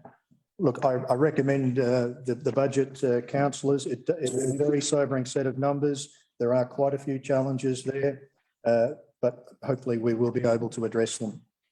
Thank you, Mr. Mayor. Thank you, Councillor Hood. Councillor Henderson, Councillor Hewitt, sorry. Thank you, Riley. I would just like to support my colleague, Councillor Hood's comments about the financial tightness of the budget and commend my fellow councillors and officers, Andrew Burgess and Kathy Fulton, for the work that they've done in getting this budget together, trying to implement what we can do of the council plan, which did involve a great deal of community consultation for that council plan. And there are some initiatives in there that reflect that. And I hope that people can see that we have attempted in a tight financial situation to address some of those needs. As Councillor Hood's pointed out, we have very limited unrestricted cash, and last year we all know we had the 2 storms and that was out of pocket, that led to out of pocket expenses.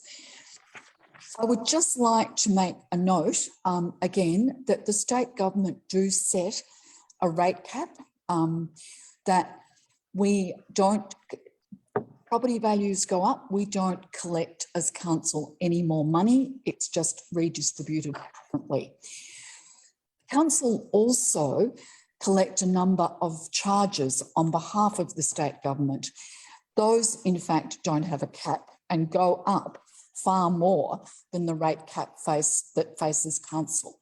It's somewhat ironic that that is so, because residents, or ratepayers rather than residents, may well think that those increases, which are state government levies, are to do with council. And I would just like to make the point that whilst council is constrained to the rate cap, those other levies, which you'll also, ratepayers will also see, are part of the state government cost shifting, really, to get us to collect them. And I would just like to make that point.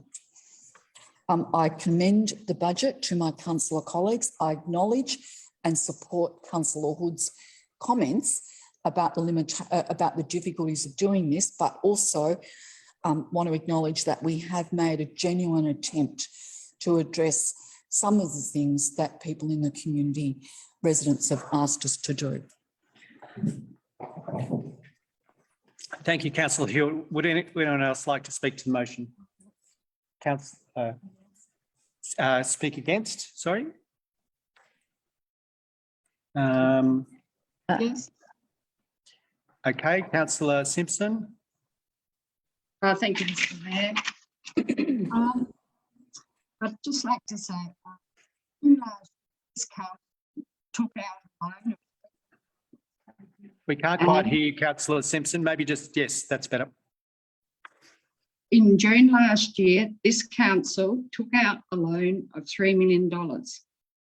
They are now taking out another loan of $1.5 million, which equals $4.5 million of loans that this council has taken out. Historically, previous councillors have kept the loans low, unlike what is happening with this group of councillors. I think that it's fiscally irresponsible not to take some sort of action on this budget to try to improve the financial situation. That's all I have. Thank you. Thank you, Councillor Simpson. Would anyone else like to speak for the motion? I want. Can have a chat. Okay. I think you were next, Councillor Henderson. All right. Thank you, Mayor Dryly. Well, this budget has been fraught with all sorts of debate, all sorts of compromises, all sorts of emotion. And it's a very emotional thing for people to say, particularly for councillors to say to a community, you can't have this because we can't afford it. But that's what we have to do when we're councillors. We have to stand up, and we are elected to do, as my colleague Councillor Hood said, is to be responsible. We do have to see that what we do is responsible in the long term for the council. I do take on board and I understand where my colleague Councillor Simpson is coming from, and it does seem to be a lot of money. We do have, however, plans to perhaps look at our asset base and see what we can do with that, with a view of paying off some of those loans. But at the moment, we're faced with having a position where we've got a government, both state and federal, who've funded projects and have funded works. In order for us to not take into our cash reserves or to stop projects, we've taken on what I would describe as a modest loan debt. And it is a debt. We have the ability, however, to pay that debt back because we have assets that are able to be disposed of. We must, at some stage, recognise what Councillor Simpson has said, is that we can't sustain large amounts of loan debt.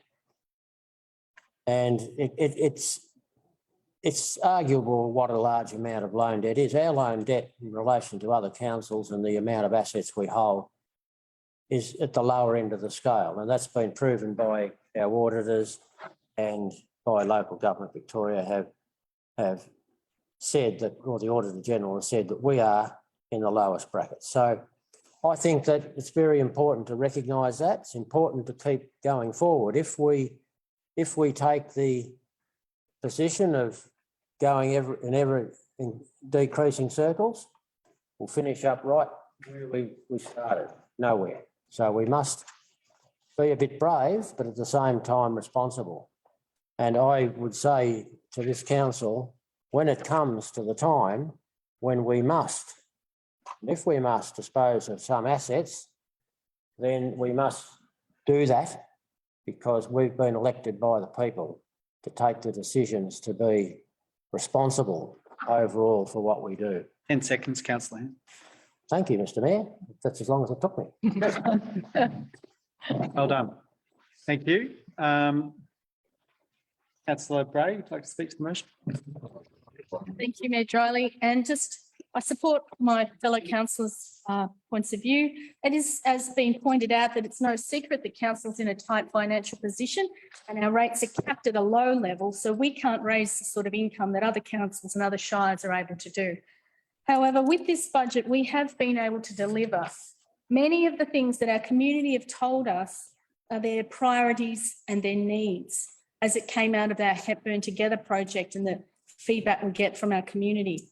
And so if I look at this budget, I can see that we put significant funding towards implementing sustainable Hepburn projects, which is a high priority for our shire and our community.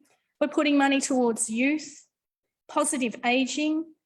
We're going to develop a new reconciliation action plan. We are committing to affordable housing strategy and our advocacy with state government and other bodies around affordable housing. We're going to commit to walking and cycling, and overall looking at improving the mental and health and well-being in our community. So I do think that this budget does find that balance. The point of a council is to be there for its community.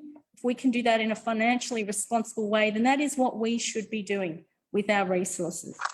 I'd also just like to thank the finance team for all their hard work in putting this budget together. Thanks. Thank you, Councillor Bray. Would anyone else like to speak for or against the motion? Oh, right of reply. Yes, sorry, Councillor Hood. Yeah, thanks, Mayor. Yeah, just to wrap up, I certainly hear councillor Simpson's concerns about the borrowings, the debt, but I must agree with councillor Henderson that our level of debt in comparison to our asset base is very, very small. I don't believe that in taking out a $1.5 million loan that we're in any way being irresponsible, because the money is being invested in bricks and mortar, in major infrastructure assets. Sometimes we're a victim of our own success, and we have management has managed to secure significant grant funding. And often what that then obligates is council then needs to top that money up to fund those particular projects. And we can see from the budget next year on income of nearly $50 million, 21 million of it is coming from grant funding, which is substantial. So we do have the capacity to service that debt. Our finance costs are very, very low. And as has already been pointed out by my colleagues, we do realistically anticipate that there will be scope in the coming years to offload some surplus assets, whatever they may be, whether it's land or buildings, in order to pay down the debt. And the budget itself does show the debt reducing over the next 3 and 4 years to very low amounts. So I'm quite relaxed about the extra 1.5 because of the assets that it will build on behalf of the community. Thank you. Thank you, councillor Hood. Councillors, I'd like to put the motion to the vote. All those in favour of the motion, raise your hand. That's councillor. Pardon? Yep, that's councillor Hewitt, councillor Henderson, councillor Hood, councillor Bray, councillor Drylee, and councillor Halliday. All those against? Councillor Simpson. So that motion is carried.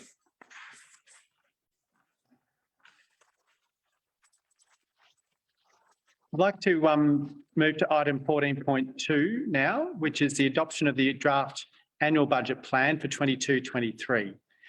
Councillor Hewitt will introduce this report. Thank you, Mayor Drylee. Not the annual budget plan, just the annual plan. Oh, excuse me. Look, the annual plan links the achievements of council priorities with our overall planning and reporting framework. It sets out what our priorities are for the next year, and the major actions for the financial year of the council. The plan complements the annual budget 2022-2023 that we've just passed and should be read in conjunction with it. It probably, for our residents and ratepayers, makes it easier than the budget documents to understand what it is council is going to do or aims to do. It does exclude any of the carry forward projects that have already been budgeted for or planned in the previous financial year and the initiatives that have been funded in those years. So if those projects and initiatives are yet to be delivered, and there are a number, the community can be assured that funding is still available and will be carried forward pending council approval to be delivered in 2022-2023. We have our 10-year community vision, our 4-year council plan, and now our annual plan. The plan does focus on the 5 focus area, or does detail actions in the 5 focus areas. And I would urge not only my fellow councillors, who I'm sure have read it word to word and cover to cover, but would urge community members also to read it, because it will give you a clear idea of what council priorities will be in the forthcoming financial year. Thank you. Thank you, councillor Hewitt. Are there any questions, councillors? Councillors, we have a recommendation before us, and that is that council adopts the annual plan 22-23 and makes it available on council's website. I'm in search of a motion. Do I have a mover?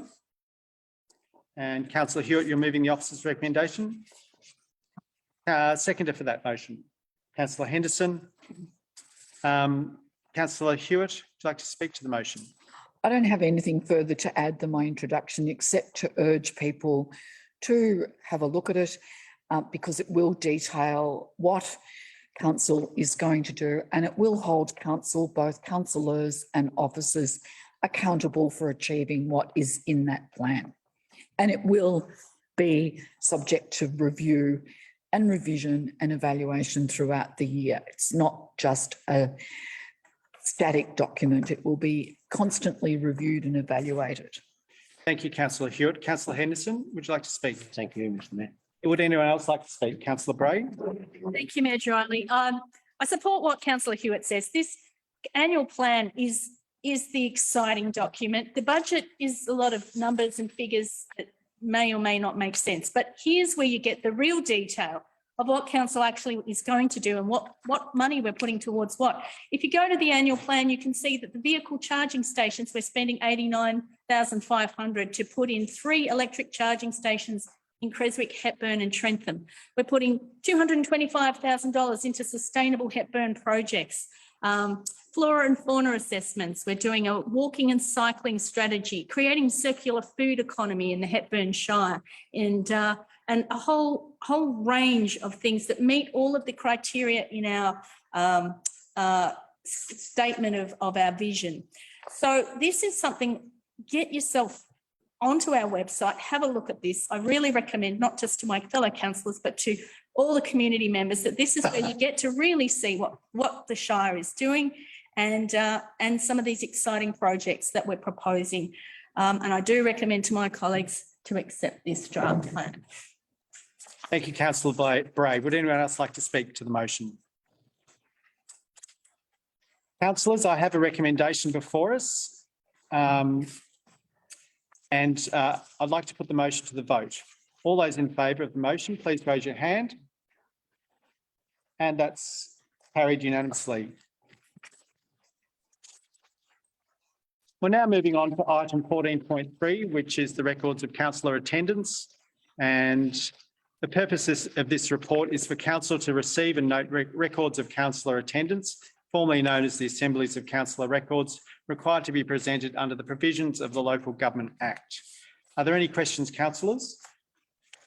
Councillors, we have a recommendation, and that is that council receives and notes the records of councillor attendance as detailed in the report. It says to a motion. Do I have a mover? So moved, Mr Mayor. And the officer's recommendation. Do I have a seconder? Councillor Simpson.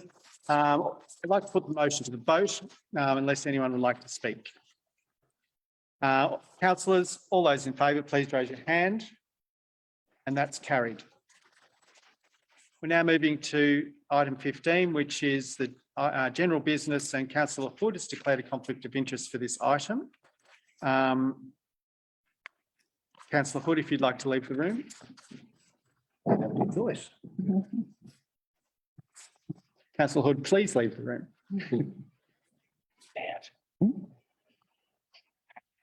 All right, the recommendation is that council grants Brian Hood a leave of absence from 20th of July 22 to 12th of August 22 inclusive, noting that Councillor Hood will continue to attend briefings and council meetings virtually during his leave.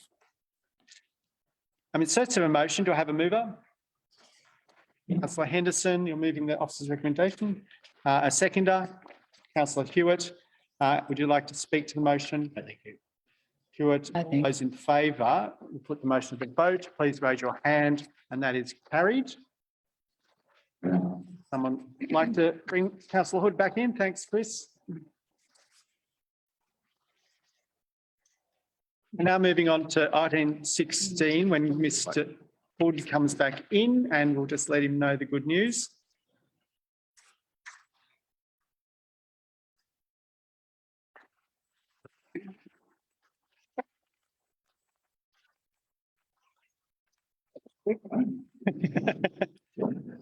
Well, I'm very pleased to say, Councillor Hood, that you have been granted your leave, but you have committed to come to these meetings on your leave.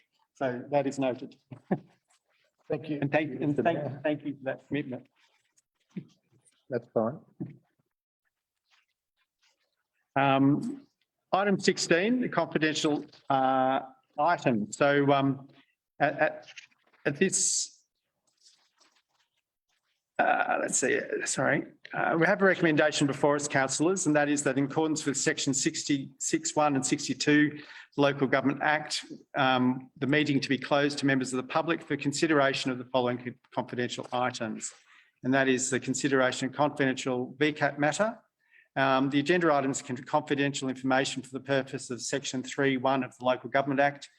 It's legal privilege information being information which legal professional privilege or client legal privilege applies.